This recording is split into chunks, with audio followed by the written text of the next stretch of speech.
It's only the bleeding Fausty Witches, and the faustiest witch of them all is here, Chris. Hello, Chris. How are you doing this week? I'm good. I'm good. You're having a good week? Yeah, it's been a good week. No, I'm feeling well charged. Wasn't so good this morning, but I'm good today, this afternoon. So today we're talking about herbs, herbology, plant familiars and that. So I suppose I should start with the probably the question that's on everyone's mind. Have you been smoking the herb? I was smudging earlier, actually. It was a smudging, was it? I was a smudging earlier, actually. You like a good smudge, do you? On your old sage smudge stick? You know I can't stand sage. Although I am working on that relationship since last year. Have you managed to keep one alive? Yeah, I've got two alive at the moment. Alive? I've got two alive at the moment. Right. Yeah. Chokeweed lol.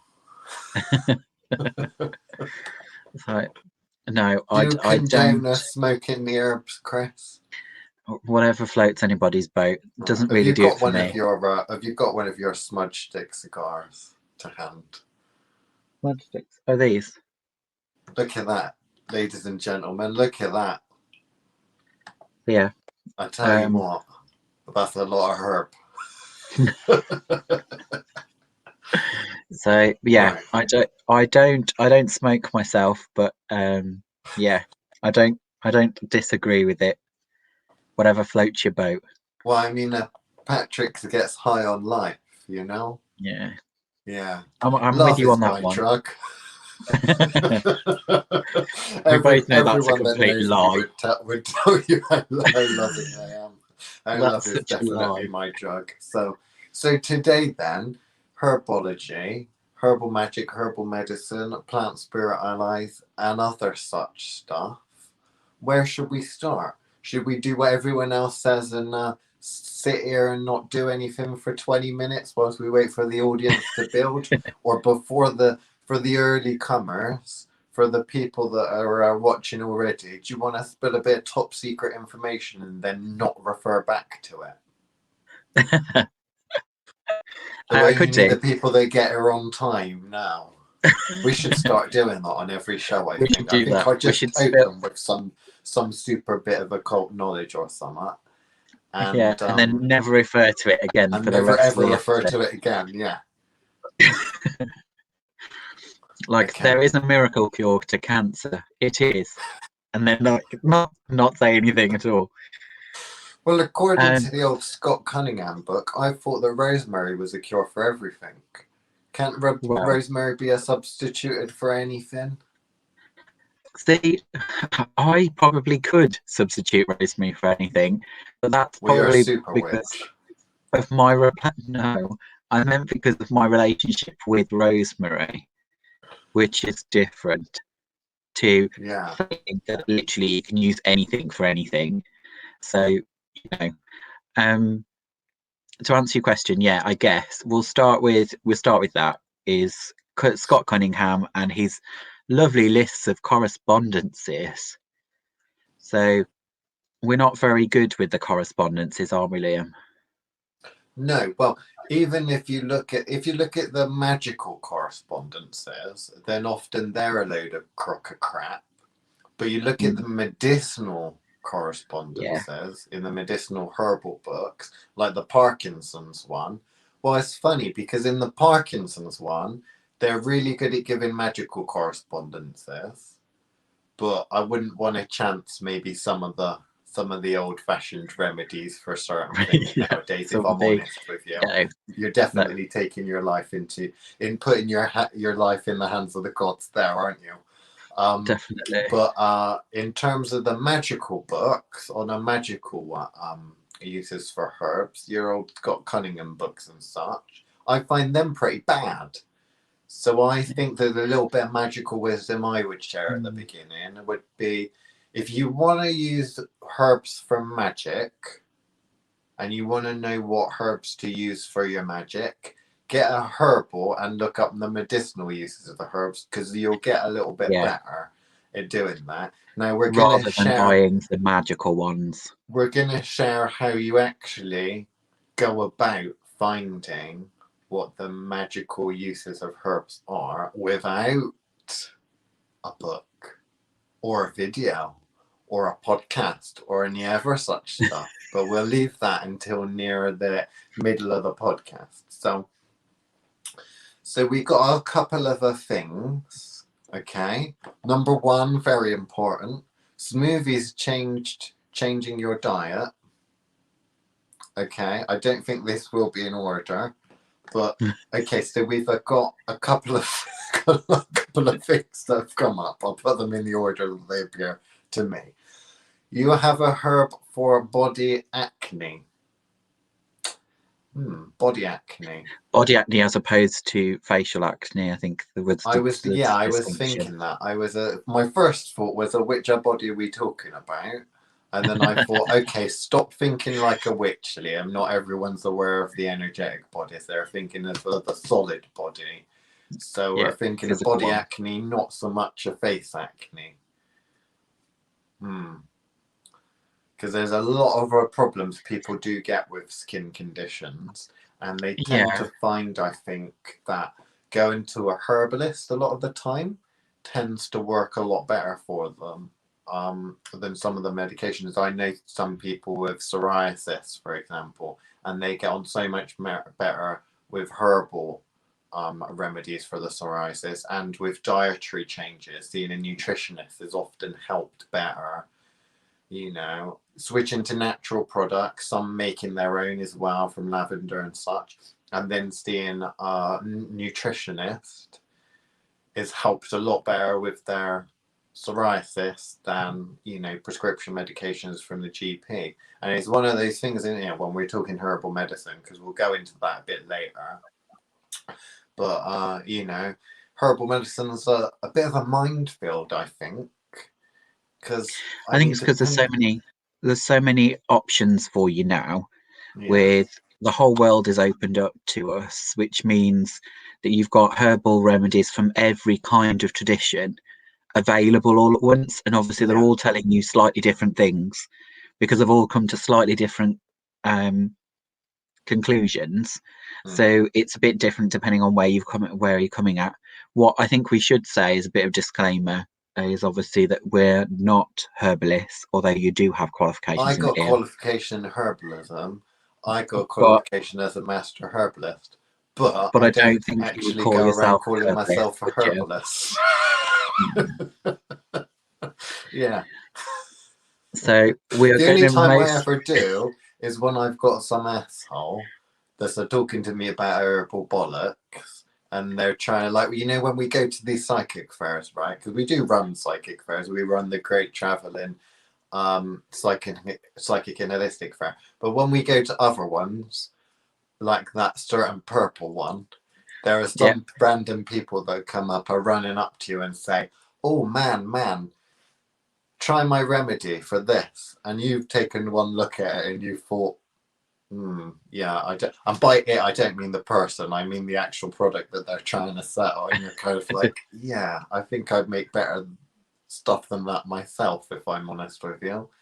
But yeah.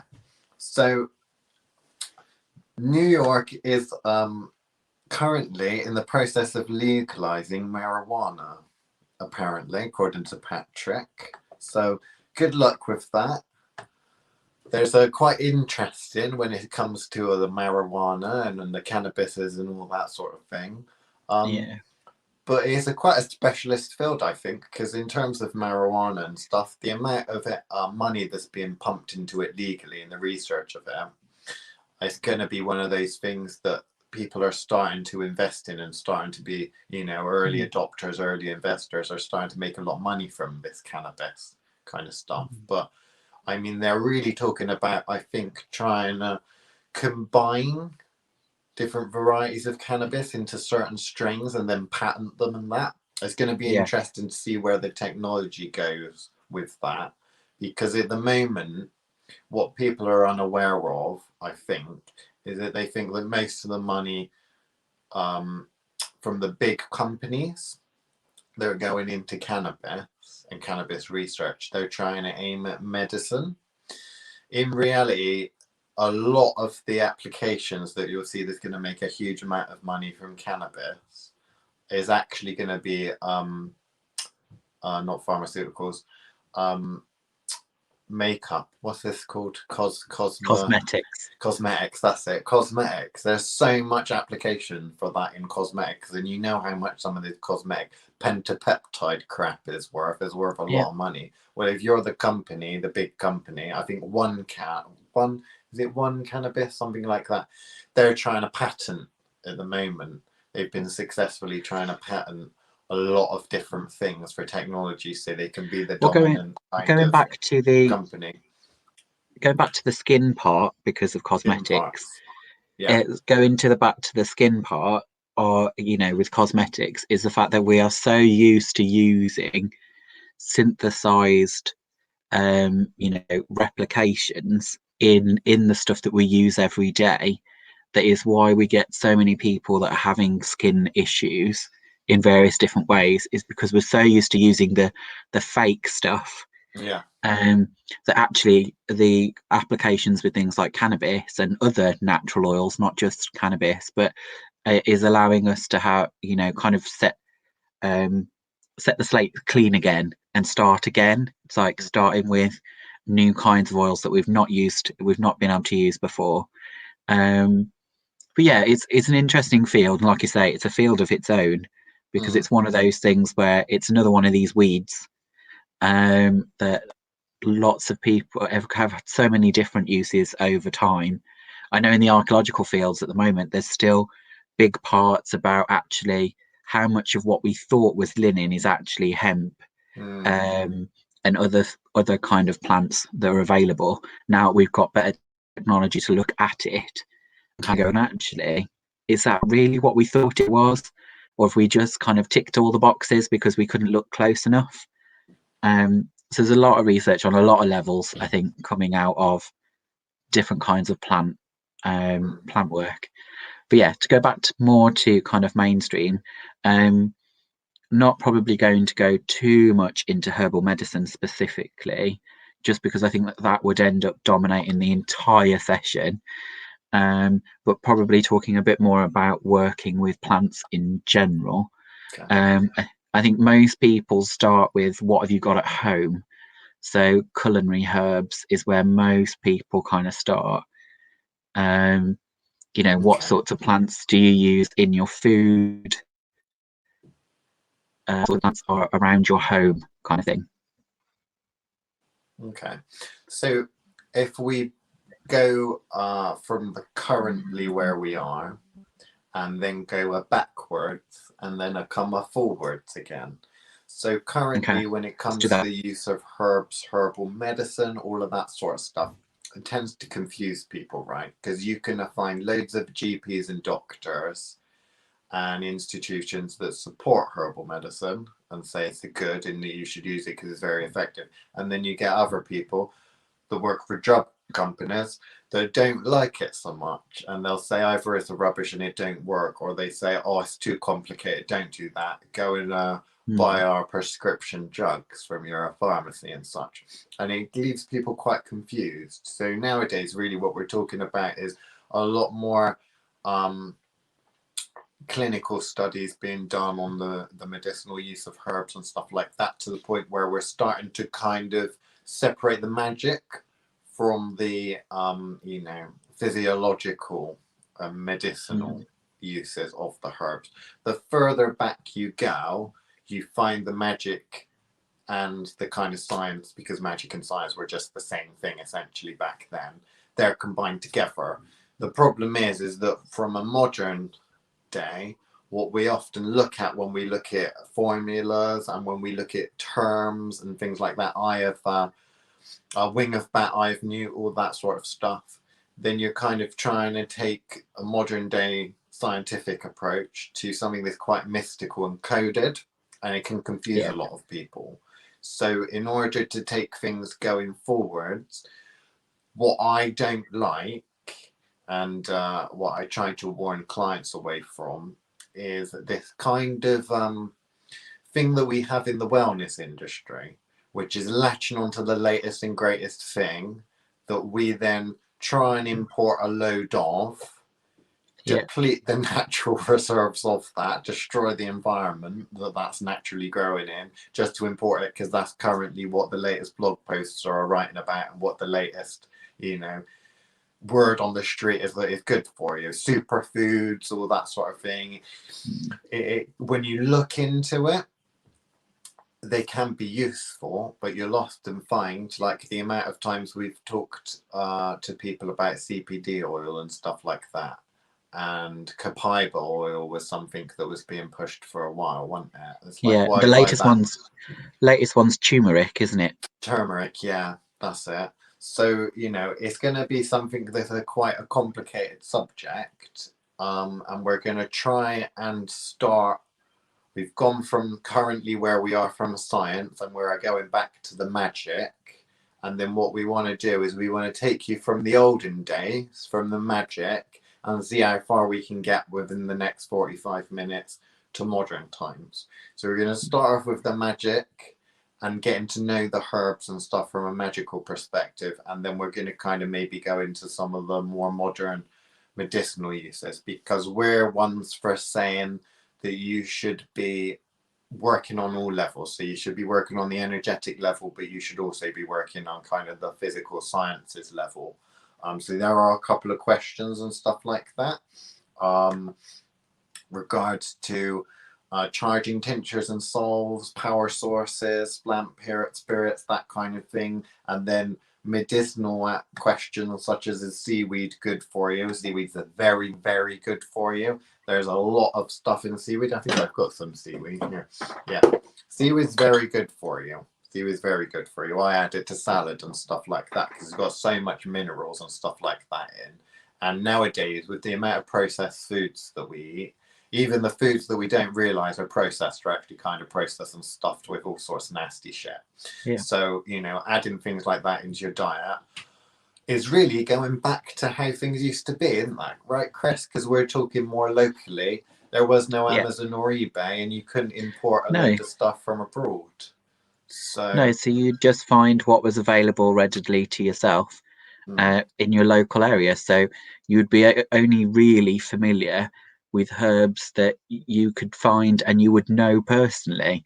You know, you'd have most people would kind of go, what's available at the market, but to a certain extent most people would get by with what they could grow themselves, what they could forage, and unless you had the money to be, you know, putting into exotic foods, you know, what's that? I love that great story about, is it the Chinese and the mango? Or is it? There's one with a mango, and there's mango, and then there's one. Mango. There's one with a lemon as well. Okay. Where I've seen some manga on porn. No. I'm glad you're trying to be funny. Must be somewhere different. I'm glad you're trying to be funny, but no, there's an actual story there. You're just uncouth and uneducated. Frightfully common.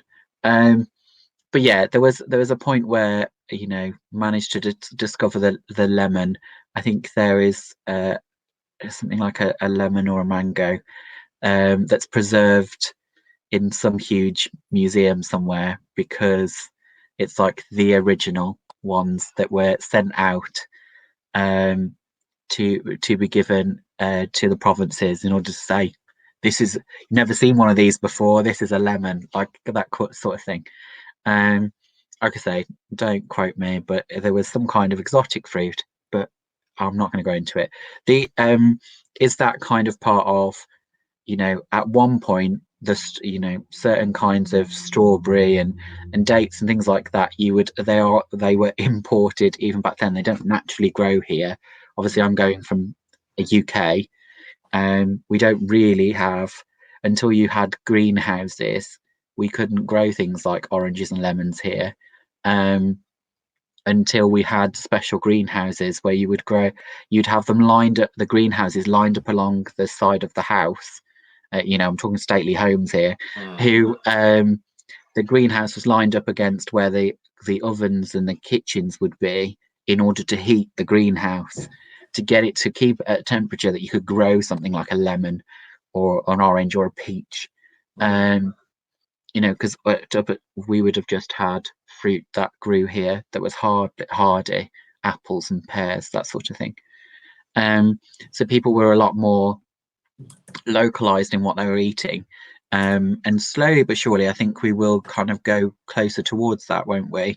With the exception of kind of some of the, you know, super fruits and things like that that we're, you know, told that is good for us. And if you can afford to import them, you will. The other favourite at the moment, isn't it, is the avocado. Can't stand them myself. Avocados are so popular, aren't they? And then all of the health benefits about avocado and that kind of thing. It's funny because a lot of these things, they obviously do have health benefits. Some of them have slightly better health benefits than stuff that you already naturally grow. But what you tend to see is that as soon as someone discovers that something has a specific health benefit, it then starts becoming popular. As it becomes popular, companies that actually are trying to clamber to sell enough of them end up producing worse quality things, to the point where you've got a load of nasty rotten avocados that are being sold for a fortune. They're all kind of gone off. I've bought off avocados and stuff. When you've got them home, they're all funky and nasty and full of all sorts of nasty crap. To the point where you're like, someone's buying this because they think it's better, but because it's not necessarily, you know, the avocados that you think you're getting, it may not actually be any better. It's probably actually going to make you a little ill.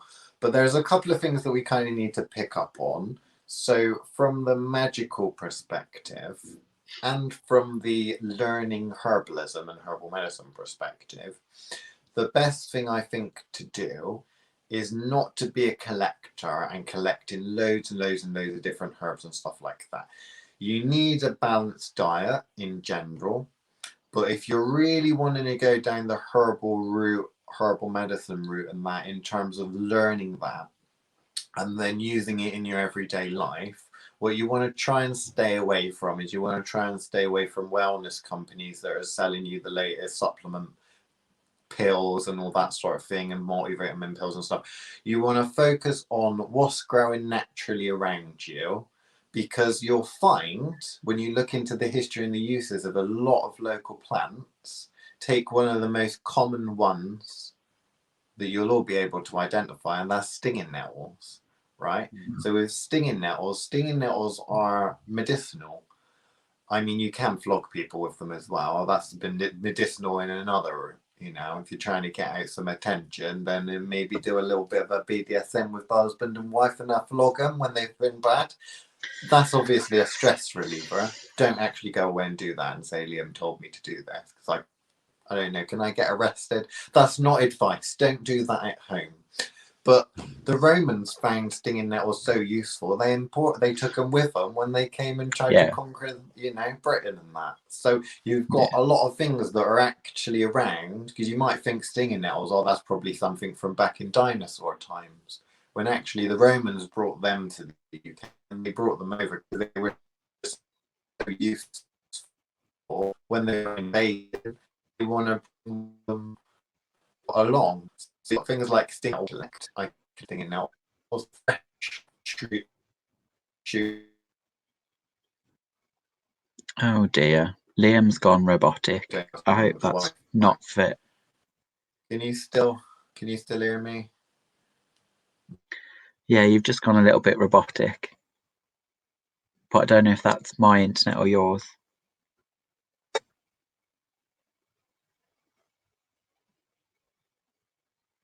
Oh dear. We may have temporarily lost him. I don't know how that works for the rest of us. Normally I would just delete him and carry on without.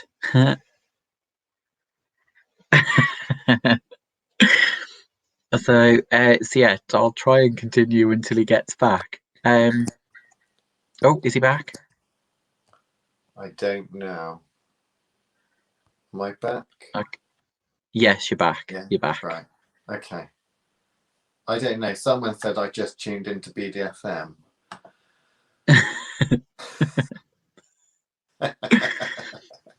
So yeah, sorry. Going back to nettles, which is what we were talking about Nettles. before, was a case of yes, you know, there are lots of health benefits in terms of antioxidants and all that kind of stuff for good for your body, but Tincture also making. tincture making. Optimating for tincture making. Hi, Jolene. And so yeah, she's excited now. We're talking about BDSM. We You were missed talking that. We were talking about Roman centurions are flogging each other all dirty like with the stinging nettles and saying you might want to, when your husband's misbehaving at home and you feel you might want to get a little bit of tie him up, say we're going to do a little bit something different tonight, and you might want to say bend over with your stinging nettles. Does that sting? Count with me. Come on. 1, 2. At least that's what I understand that happens behind closed doors in the bedroom and such. Sure. Okay. So the other reason stinging nettles were used as well was for stimulating the skin. So the actual stinging part was often used as treatments for kind of getting circulation back. Things like Raynaud's and stuff like that. It was used for kind of re-stimulating the skin. So anyway, moving on. Obviously, oh dear. Now Kay's started something? Why can't you? Why do you have to do this? Stop it! You're giving me ideas. Oh yeah, so I can imagine. Can we get back to herbal magic, please? Okay, so we're not talking about the medicinal parts yet. We're talking about the magical parts, and then we're gonna talk about combining the two. So, if I had a young witch or an old witch or a middle-aged witch and they want to learn a bit of magic that involves the herbs and stuff, and they say, I want to add something to me spells and make spells and stuff, and I don't know what to use, what to put in it. My old Scott Cunningham Wiccan book, it said I can just use rosemary for everything. So I went and I got myself a load of rosemary, but the spelling are working. And I don't understand why it ain't a working, because I got the rosemary and I got the intention for it to work, and we all know it's all about the intention. It's all about the intention. Do we? Not. I got my rosemary here. Oh, you got this fresher rosemary. I got the dried rosemary. Together we make a lovely team. He's very cute, bless him. So yeah, so basically you can learn a lot from bonding with the ingredients that you're using for spellcasting. You can also learn a lot about plants and such from actually observing their behavior. Now, I'm not saying you need to be the David Attenborough of the plant world, but with spring, isn't it? So actually going and picking a couple of plants that you may or might not know, that don't grow necessarily in your garden, but out and about locally, whether it's a wandering around down the river or the canal or whatever, go to your local park or whatever. Even lots of weeds and things have medicinal purposes, medicinal uses. But there are a lot of things that you can learn by observing a plant through its entire kind of yearly cycle. So if you observed something like nettle, you'd start to know when they come up. You can pick them at certain times of the year. When they get about 1 foot to 2 foot off the ground, take, with gloves obviously, take the top fresh leaves, gather them all up, dry them out, and you can use those. That's something that you can use. The seeds that come along later, you can take those, you can make tinctures out of those kinds of things. Wild garlic is an absolute favourite, which I'll be picking soon. Wild garlic, it's up at the moment, isn't it? Wild garlic, which I think I've got some somewhere. Where's the wild garlic?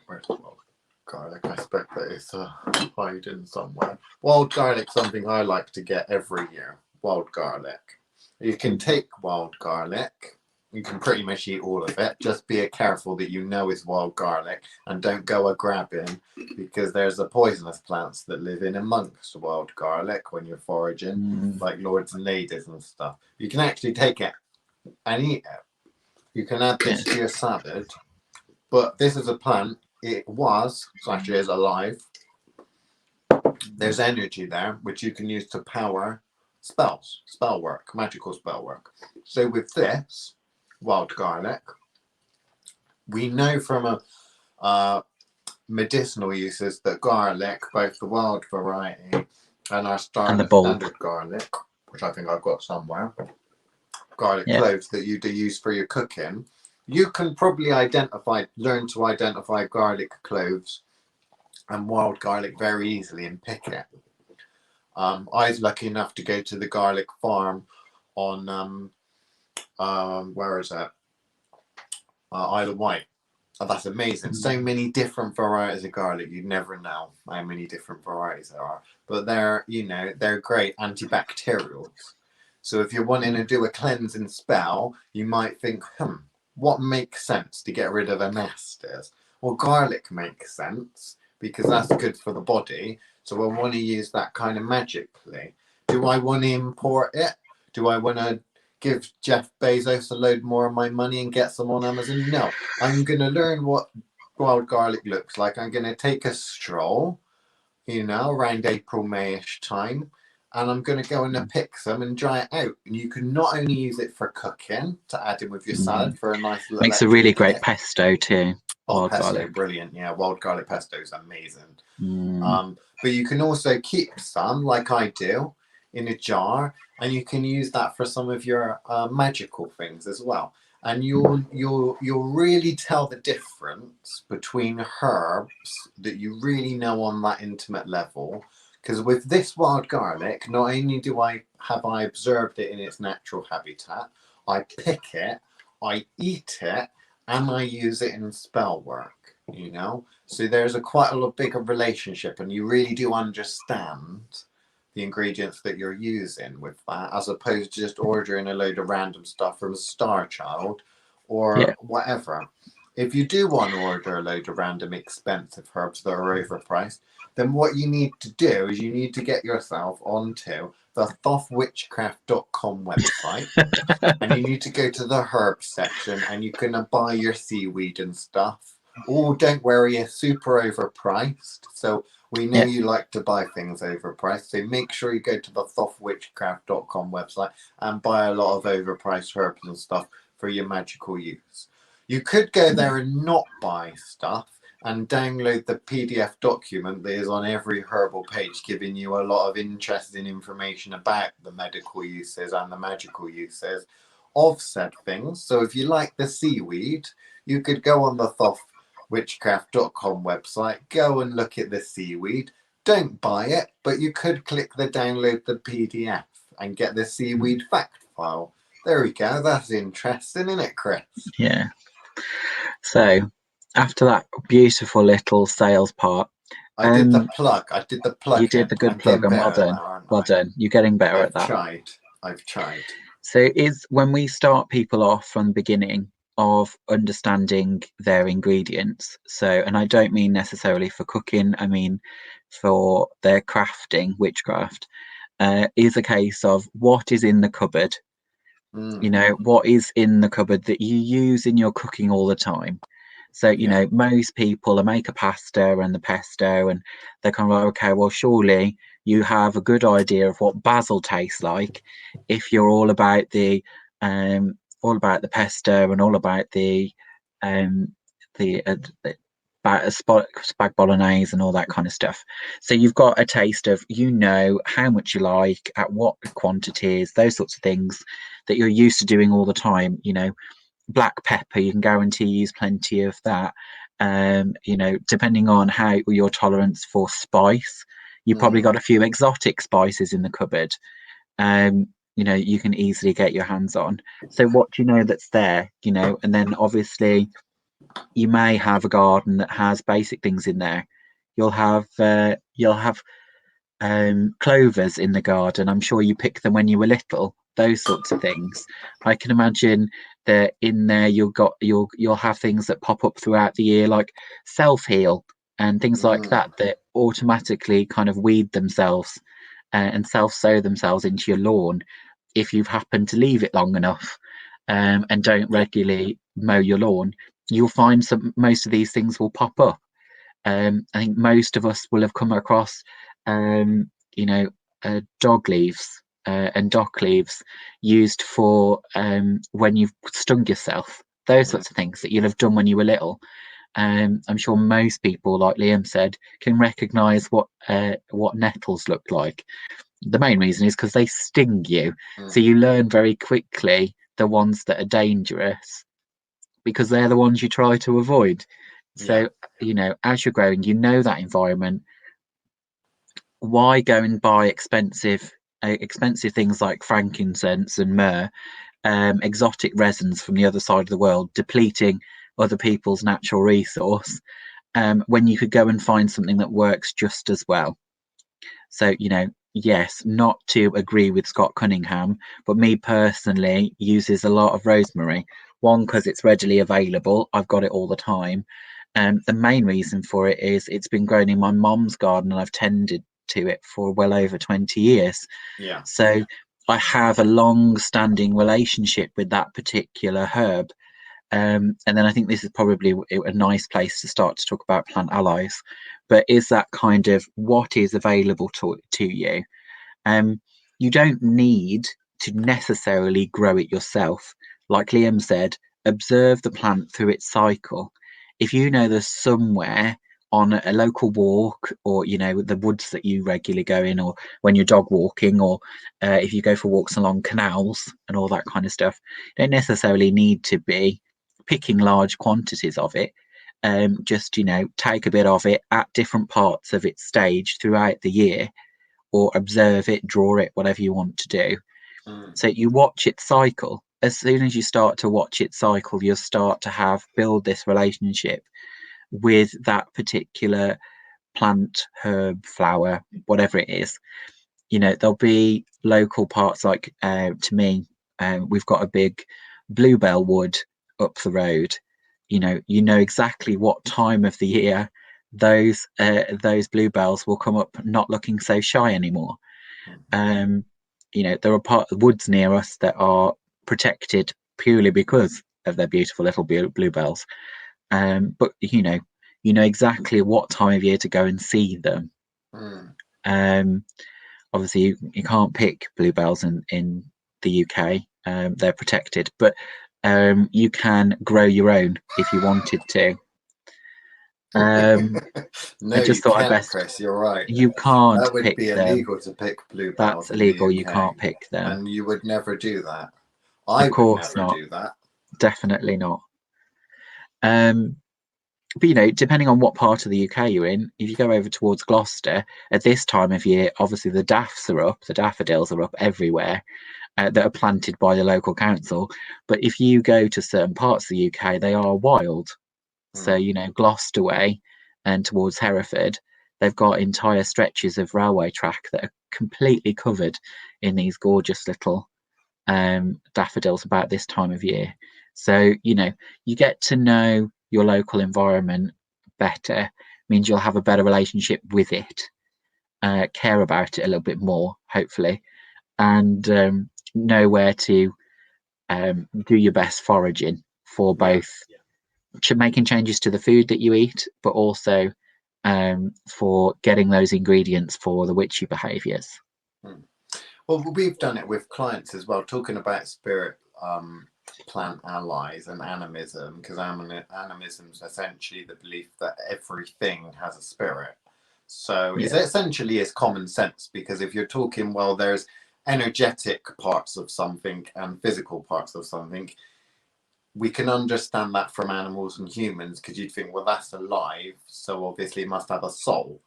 But if you're saying that everything has physical and astral, you know, then you're thinking that essentially a rock at that point, if it's physical, then it must have some sort of astral counterpart or some sort of non-corporeal, you know, part. A lot of the time when we think of spirits and stuff, we'd think sentient things, but actually you might be talking more energetic. And what we tend to get is people kind of confused as to, well, how are you starting to pull information from the plants, speaking the language of the plants and such?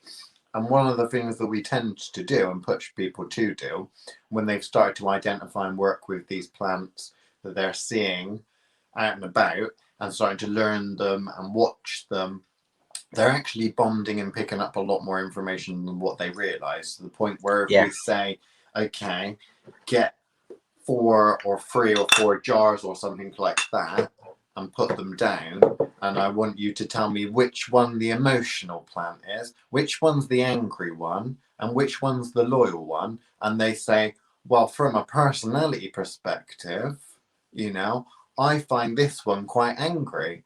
And then you say, well, wait a minute, it's not really as a plant. How are you getting that? But because of the observation they've made from how it grows, you know, whether it's, we've got someone that's working a lot with what is it? That grow binds around things, ivy. And the way that you watch the ivy grow and bind, you wouldn't necessarily think that that's an aggressive thing. But actually, using it for binding magic, because we did the binding magic video live for Fausty Witches. Like, was it last week or the week before? I think it was last week, wasn't it? Last week. That sort of thing. Sympathetic magic, symbology. We're looking at what does it do in nature. What it does in nature, funnily enough, is something that he likes to do.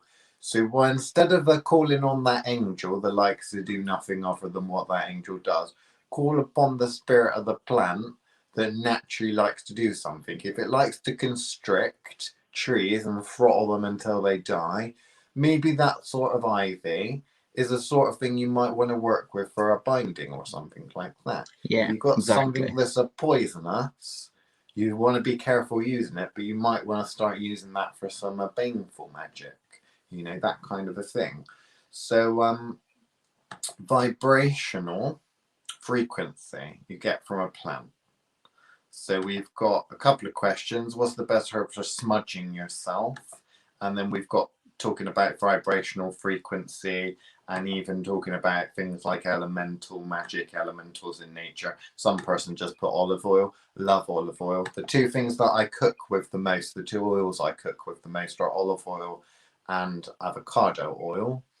I use for magical work quite a lot of rapeseed oil for the basis for magical oils, just because I've got given so much of that for free. So when I do experiments, which you'll see on the Thoth TV YouTube channel, I'll post a link. I did a little horseshoe protection charm, talking you through how to use a horseshoe for protection, magical protection for your house or building, and we made an oil to put on that. So what I said to do to get used to working with ingredients and things for magical purposes that you can already relate to because you already know them, rather than going and ordering something from abroad or something weird and wonderful, you go for what's naturally in your kitchen, you know, like you were saying, Chris. What's to hand? What's to hand? What's available? And you go by, well, what do I know that this does? Is these chili flakes, are they spicy? Are they hot? Well, I'm going to use that as some sort of a punch or some sort of a back off type thing. So in that or video, just to raise an energy, you know, if you know that's going to equally, if you've got someone that you know it doesn't tolerate heat very well, so someone's got the IBS, then that is something, you know, if you're trying to do irritating magic, you know, that is going to be harmful or baneful, then yeah, potentially chili's going to be the perfect choice for that particular individual. Or for your, you know, if you're using work that's what it irritates. That's, you've got to remember that when you're selecting items, you're selecting them based on what your kind of use is. I avoided the word intent there, I don't know if you noticed, but is that kind of like, if it's something that irritates you and that a particular herb or spice brings that to mind, that's the connection you're going for. Those items that you are selecting need to get you to program your space, to program you in that magical working. So by doing that, that's, you know, that's why you would select the ingredients that you're selecting. Suppose I'll go and answer the smudging question. My first question to anybody saying what should I use for smudging is, why do you smudge? So if you're just smudging because that's what you're told to do, cleansing out certain kind of energies, there are lots of ways to do cleanses. Smoke cleanses are very different to water cleanses, and it's depending on whether or not you feel that's necessary. I probably only smudge when I'm really wanting to get rid of something, but they're not part of my daily cleanses. So my daily cleanses would be more tied into the things that you already do, like brushing your teeth or washing your hair. Those are cleanses that are done. If you're normally, when I'm smudging, it's you want something you go for smoke because it's thick and it deeply Atmospheric. penetrates. It's asthma. If you've Yeah, got a room that's picking up and retaining a lot of energy, like the consultation room picks up and retains yeah, a lot of energy, is the atmosphere of the room. So I'm going to use something. Smoke is a brilliant one for yeah, that. So using one of Chris's wonderful smudge sticks, which he'll talk to you in a minute about, I would use that because it makes sense. I would never use a smudge stick on myself personally because I'm a no, person. What I would do is I would make shampoo, conditioner slash something that I'd marry up with my everyday cleaning routine. Because if yeah, I've got to clean my body, I might as well clean my body and my energetic aura. So I might as well bodies. do those two things together. Yeah, In terms of the smudge sticks are quite a good way of doing that. The problem with smudge sticks is that they're very often imported abroad. They're not very good. You know, if you're talking about saving the planet and all that, very, very bad idea to use smudge sticks. And also, they're often sage smudge sticks. Why are you using sage? Probably because if you go on the New Agey website, that's all that's for sale. And because they rip it off from some Native American culture, which isn't necessarily your culture, and you don't have a connection to that. Now, Chris, you don't do that. You've created a smudge stick based on what means something to you, and essentially energies and plants that are loyal to you to a certain extent, which is going to be way yeah, more powerful than a sage smudge stick, surely. exactly. So that there are lots of things you can use to smudge. You can use pretty much any herb that will create a smoke. So I this morning, funnily enough, decided to burn some holly. I know that seems really strange, but I was drawn to do it, not for a cleansing, but for something else I needed to do. But I because it was completely dried out. Obviously, it burnt beautifully. So it was something that I just used because I had to hand. Obviously, I tend to use rosemary in mine, but that's mainly because, like Liam says, I have a long-standing relationship with that. Some people like to burn bay, lavender. I know lots of people that burn cedar wood, things like that. The bit you've got to remember about it is the main reason you're not going to use, except for cleaning magical spaces, something as thick as a smoke, is because you are inhaling it. Lots of these things are not good for you to breathe in. Um, they are great and they will clear the senses, definitely. But you're making sure, and that during a smoke cleanse, that all your windows and doors are open, so it literally wipes through the house. What you use for that is entirely up to you. What works for you. Um, Again, I don't tend to use sage mainly because I don't get on with sage. But then also, most of the sage that you'll buy in various different shops is desert sage, and is either forced to grow in places it's not designed to grow, in which case, not great for the environment. Or the other part is that it's taken from places it's not supposed to be taken. Yeah. A lot of desert sage is actually illegally harvested. So do be careful where you're buying things from if you feel the need to buy them. You're But you gonna can buy it burn. from your local New Agey website or shop. Does it Just say make on sure the you know where it's product come page from. where it comes from? If it does say, it's probably gonna say the city. Sorry, it's probably gonna say the country or maybe only the continent that it comes from. It's not gonna tell you who it was picked by. It's not gonna tell you whether it was ethically sourced. These sorts of things you've got to be a little bit aware of. So when it Yeah, comes to that, I mean the rosemary is a great one for smudge sticks, I think, because a lot of people have rosemary that they can grow in this country super cheaply. And you can literally, a lot of new build estates that you get, all these new build cities, yeah, They have rosemary planted the majority of times out in the front gardens and such. Because it's easy to grow, it's low maintenance, so and it's used on everywhere. It's a very, very useful thing to be used with for cooking, but also for smudging and that. Is about being what makes sense. I mean, if you're wanting to maintain an energy, you wouldn't probably use a smudge stick for that, because a smudge stick is almost like a fire extinguisher type thing. You get it out when you need it to give a burst. If you wanted to maintain a sacred space or something, you wanted to use herbs to do that, you could put the actual plants in plant pots there. I've got one on the wall behind me. Don't know if you can see. But also you've got to think in terms of, well, you could make an incense to retain that and burn that. So it's a trickle burn or an air freshener. You could even make it essential based air fresheners, or those little jar things with the sticks in. Diffusers. Those sorts of things are another thing that you can use, that kind of thing. Don't just go for the stereotypical stuff. Think a little bit outside of the box.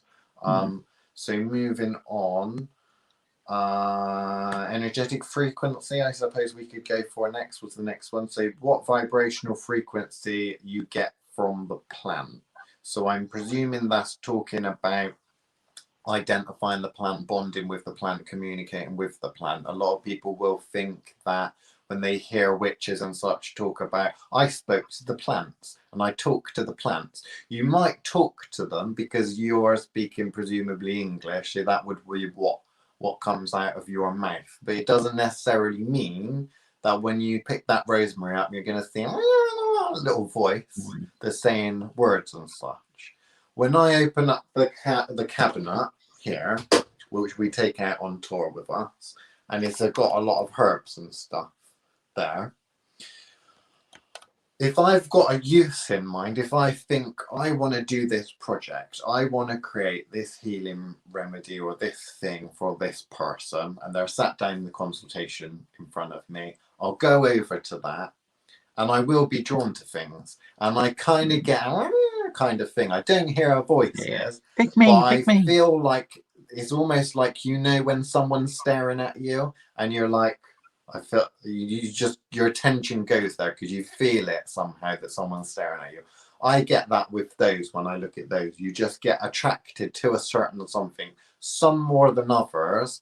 And eventually when you start to work with them more and more, you'll hear or you'll feel or you'll sense not just your attention going to them, but them trying to crave your attention. There's some stuff in that little cupboard that are basically, they're like little whores. They want to get in on anything I'm doing. There'll be others that just chime in every now and then. Once, they might come up once in a blue moon that they just kind of they want to get involved with it.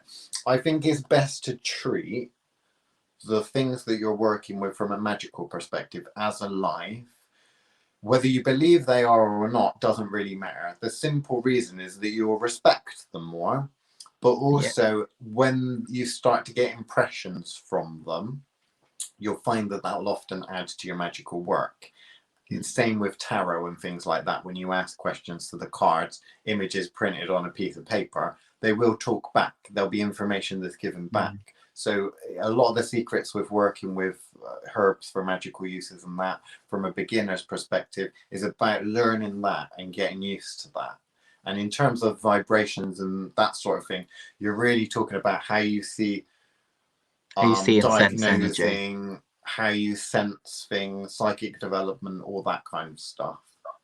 Anything to add to that, Chris? I don't know. Well, it's the same sort of stuff. So just kind of getting to know the personality of these kind of herbs, etc. You'll see how they grow, how they taste, how they smell. Use all your senses, and you will get some things that just throw out every time at you. It might be because that particular herb is one that you use and have had the most interaction with, so therefore you're drawn to it quicker. I find this quite often interesting. I dry a lot of herbs in my bedroom at times, which is probably not advisable. But I know when I've got when I've got rosemary drying in my bedroom, I get the most vivid dreams for the next few weeks while they're drying. Like, and that sort of part is where it will leach into your life. This, because obviously the smell, the aroma, the a sense of smell is one of the most triggering for memory. So that's why aromatherapy works so well as the way it does, is because it has this power to kind of seep in and trigger memory points that you don't even realize there is a connection there. And working with plants will allow you to do that. Those that smell, those that what was that one that smells practically like a crypt? Oh, valerian root. You like crypt as frankly. Well, when we first started smelling when I refer to frankincense that we sell, you would keep saying about yeah, I call frankincense crypt. I can't stand it. But there's one that smells like kind of rotting dead corpses, and that's valerian root. Yeah. It really does have a way of kind of breaching its way into your psyche. The smell is, but there will be things like that. Like, I can't stand the smell of geranium. And that's in most people's gardens because it's so easy to grow. I cannot stand the smell of it. And lots of people use geranium oil in healing remedies for the skin and easing sleep, things like that. That would not work for me. Which is again why you should go with your gut and what works for you more than anything else. What else was on the list? Have we missed anything? There's quite a lot of things. I mean, there's this one I suppose we should answer because they'd expect us to.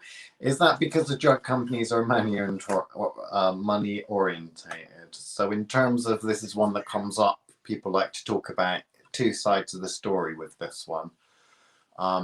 Herbal medicines, herbal remedies and such, and drug companies not liking them and stuff. The basic premise of a pharmaceutical company is a company is a business and it needs to make money. They do a lot of research into a lot of different things, but as soon as there isn't a way of making money from that research, i.e. a drug that they can patent and such, they will abandon that research, whether it's for the greater good or not. It's a business. That's what they do. Yeah. Economically, they're going where the money is essentially taking them. The problem with drug companies a lot of the time is that when you make drugs, you're talking about essentially kind of patenting a formula. And there's two problems with this. One is that you normally have to make, I say a fake version of it, but even if you were to take something like a plant herbal remedy, what they'd need to do is make a synthetic version of that, isolating the active ingredients. When you isolate the active ingredients and they can patent their formula, they can patent it and make a lot of money from it. The problem with that is that will run out eventually. So what they then have to do is tweak the formula. Otherwise, other pharmaceutical companies can then eventually copy the formula. So you have, when someone creates a vaccine or they create something, they get that patent for a certain amount of time. Normally what happens is they'll tweak something and say, we've changed it, or this does something else. We need an extra however many years before that then runs out again. The most dangerous part, because that's not the most dangerous part, that's just unethical. The dangerous part is that with herbal medicine, and to a certain extent, essential oils, aromatherapy, that kind of stuff, there are things that can have an effect on the body, of course. But when you're talking about making a potion and such, or herbal remedy, there's a lot of things that are going into that. Normally parts or whole parts of the plants with lots of different chemical constituents, particularly when you're talking about bacteria, bacterial infections, antibiotics, that kind of thing. If a pharmaceutical company makes an antibiotic, that's a simple structure. It has to be simple because they create it synthetically in the lab. If you made or created herbal antibiotics, they would be super complicated structures. They'd have a lot of different chemical constituents and such. So when a bacteria is trying to create a defense against that, then it's really difficult because there's so much, the structure is extremely difficult. Whereas when you've got synthetically created antibacterial, antibiotics, then it's a lot easier. And when they've got to that active ingredient and they've absorbed it and learned from it, essentially, not only can they pass that on to any form of bacteria that they meet, but that active ingredient no longer works. It's quite a complicated thing. I did a blog post on it. Antibacterial resistance is on the thothwitchcraft.com website. I'll put the link up. thothwitchcraft.com, Book of Shadows blog. I'll see if I can find it now for you and put it in the chat. But it is a very, very scary subject, because many people nowadays, doctors and the like, are worried about that kind of problem that we're having. End of the day, we've got to a point where we have been reliant on certain ways of treating, and it comes down to the fact that there isn't a perfect answer to either. Not one isn't more important or more useful than the other. They constantly learn from each other. So the foxglove, for example, digitalis, is still used in heart medication, but it's not the entire plant. It's a particular chemical constituent that is put out, then often synthesized. The main reason for synthesizing anything is down to making it repeatable. That's what it comes down to. If you use a plant, every different time you harvest from that plant, you are getting different quantities of the individual constituents that make it up. So there is no way to dose somebody regularly and to regulate for that dosage if it's done that way. So hence why it has to be done that way. And that comes down to kind of our unfortunate suing culture, etc., that makes things like that and makes research slower. So which means that the second something stops being productive, that's when it starts to break up. So it is down to that. It is down to the fact that actually they're not all, it's not all bad. Big pharma is very scary, but that's because it has purchasing power, is why it's scary. It's capable of shutting down research that might eventually come to some kind of fruition by buying up the intellectual property and then burying it because it's less useful than another. But when you take away from the actual profiteering part of it, it's also the same way that we manage to get super wonder drugs and vaccines. So you kind of, you've got to take everything with a pinch of salt. You can't, we're like those. We won't use magic for everything. There are things that, Western science has got right. There are some, that will solve a problem with medicine, Western medicine, Eastern medicine, wherever it's from. There are other times when it's just not enough, and you need to add those next layers on.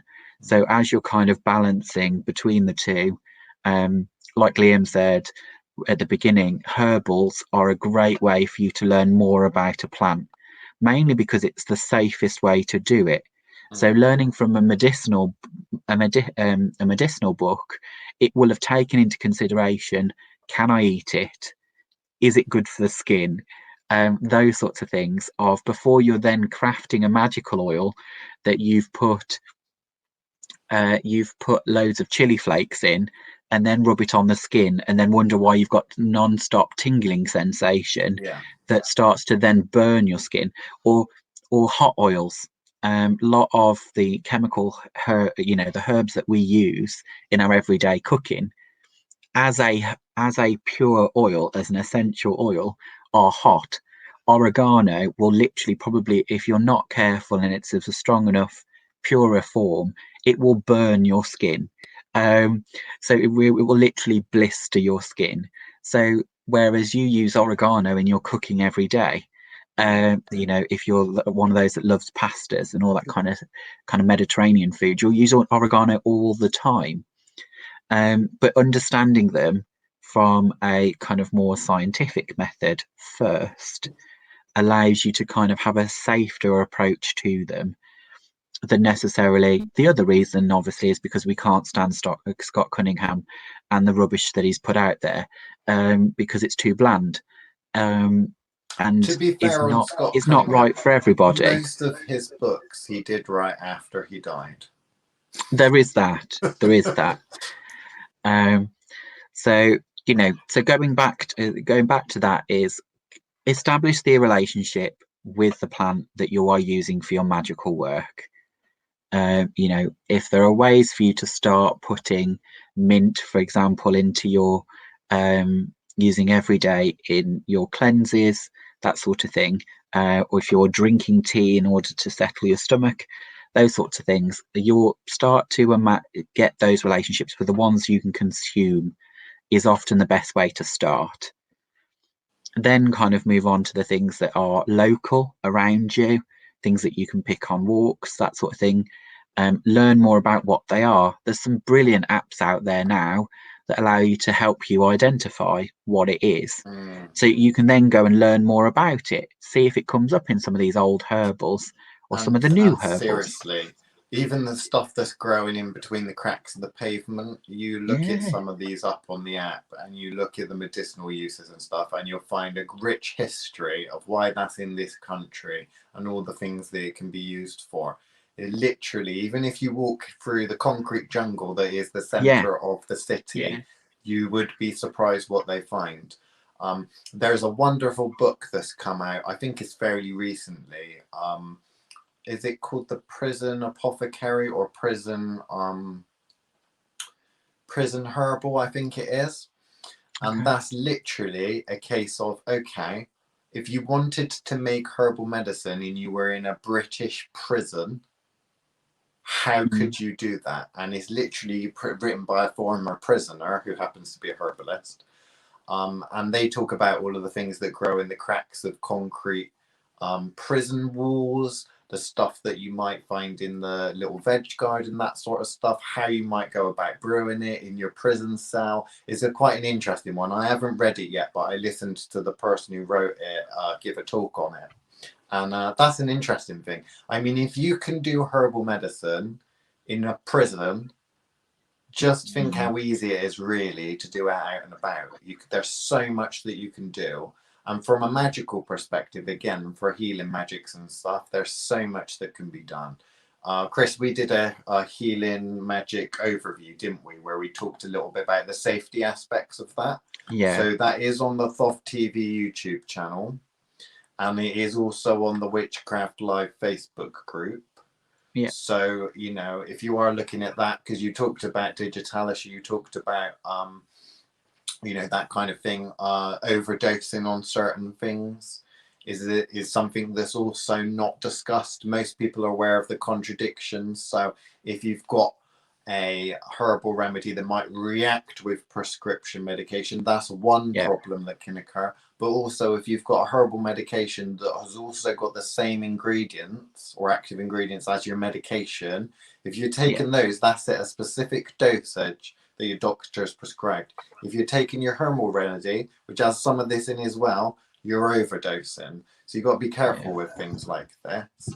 But the best thing to do is to start off within your own kitchen, be paying attention to what you normally use for cooking, and then expand from there. Because you don't have to be a master herbalist and know everything and memorizing all these herbs and stuff like that. That's what the books are for, to give you inspiration and that. What you really need to do is go out there and interact with and start using the various different plants. If you've used to stinging nettles, make a stinging nettle soup. I've made stinging nettle soup. It doesn't taste as bad as you think it would. That's going to give you a lot of minerals. It's going to give you a lot of stuff that's really good for you. If you've tried that and you want to try something different, why don't you make a stinging nettle tincture with stinging nettle seeds? Make something like that. Start using that.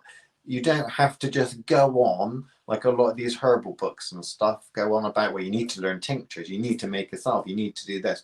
Just start with getting to know the plants first, and then maybe when you've got a specific area of interest, you might want to go, pick that up and go with that. But it is it's worthwhile because it's amazing what you'll learn and how it kind of can change a holistic approach to kind of how you live your life and that, and how you treat conditions that you might have and things. And I mean, we're great advocates of that kind of thing.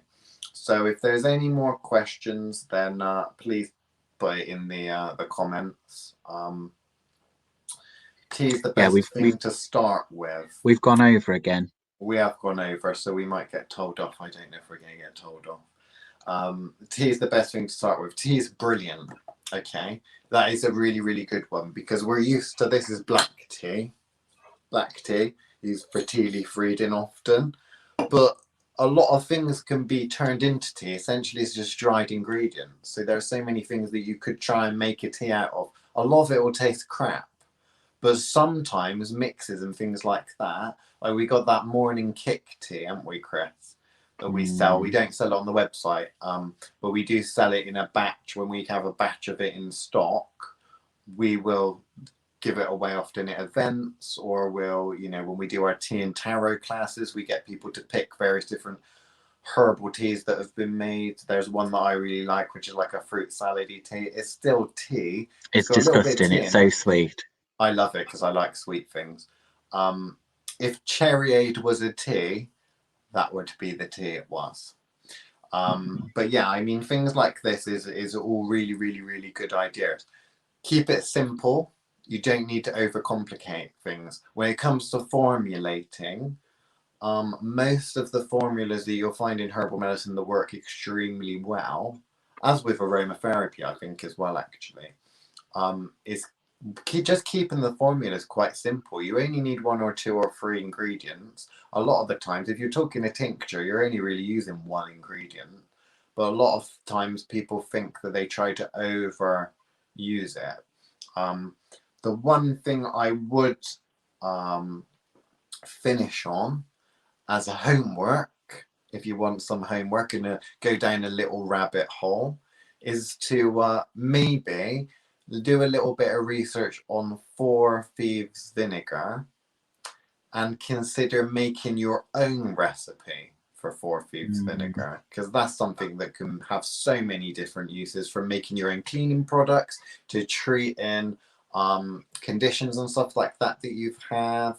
Magical uses as well. 4 Thieves, if you make a nice interesting 4 Thieves vinegar, then you can use that for all of those different things. And this is a simple enough approach for you to do that, to really feel like you're actually getting involved with the potion making. There's got a lot of rich history, interesting history to do with it. We're coming out with a 4 Thieves vinegar kit soon, aren't we? Where you can make your own box of thieves, I think we're calling it, Chris. Yeah. And we'll just end on one more question then. So the bottom question we've got is, have you ever used mandrake? Now that's a question. I don't know. What do we talk about mandrake? Because we haven't got that long left. You could go off for an whole hour talking about that. We might have to do an episode just purely on mandrakes. And we'll do an episode all about mandrake / mandragora. And we'll talk about the history, we'll talk about the medicinal uses, we'll talk about the magical uses, all of that sort of stuff. So we will do that. Should we do that next week? We could do that next week. Yeah, we could do that next week. That would be good. Next week, do that. Do a Fausty Witches episode. So again, it'll be on Wednesday at 8 o'clock. All about mandrakes. So there we go. Because we've both grown mandrakes, some more successfully than others. And they're huge. Mandrake's just got is so rich in folklore and history. There's actually a fascinating topic all in itself. So we'll cover that next week. We will, because it's such a huge variety of things you can use it for. And to answer your question though, yes, we've both used mandrake, and yes, we've both attempted, one more that's successful than the other, at growing mandrake from scratch. So yes, we both got plenty we could say about mandrake. The only ending thing I was going to show is I got my new little friend here, my new Time, who is actually this one's actually known as a upright Faustinoi is the variety. So this is a Fausty time. So let's have a Fausty time, which I hope we have all had a Fausty time this evening. I've had yeah, a Fausty time. I had to buy that. I'm a Fausty witch, so I had to buy him. He's very, very cool. We should make him the mascot for the show. He may have to. We'll have to get him sunglasses and everything. But yeah, there we go. That was my last. I think we could. It's one of those subjects we could do an entire show purely on herbs. It's so easily done. Yeah. You could do an hour on each herb, to be honest. Yeah, and you still easily wouldn't get through all of the information on it. We do the next 10 years, and we could still be talking about herbs. But then this would be a virtual video herbal then, and I don't think that's what Fausty Witches is supposed to be. No. We got to go back to cursing people at some point. Yes. Yeah. Well, we can do some of the cursing when we talk about mandrakes next week, so it's all good. Yeah. And then making mannequins and such. And breathing their life into the mandrake and all the secrets and stuff. Yeah. So yeah, join us next week for our next episode of Fausty Witches, where we're talking about the secrets of mandrakes and that. Thank you ever so much for taking part and commenting, everyone that commented. Buy some shit from the thothwitchcraft.com website. Check out the Thoth TV YouTube channel, and of course join the Witchcraft Live Facebook group, because that Facebook group is full of all us basically doing live feeds about all sorts of crazy ass witchcraft stuff from a beginner's perspective. So it's all simple, nothing advanced. It's just stuff that you should be able to follow along with and then go away and do your own research on. So yeah, there we go. So thank you ever so much, everyone, and goodbye. If you're tired of all the neo-pagan claptrap that's on the internet and want to see some real witchcraft, please subscribe to the Thoth TV YouTube channel. If you really want to kick things up a notch, try clicking the No Holds Barred podcast link.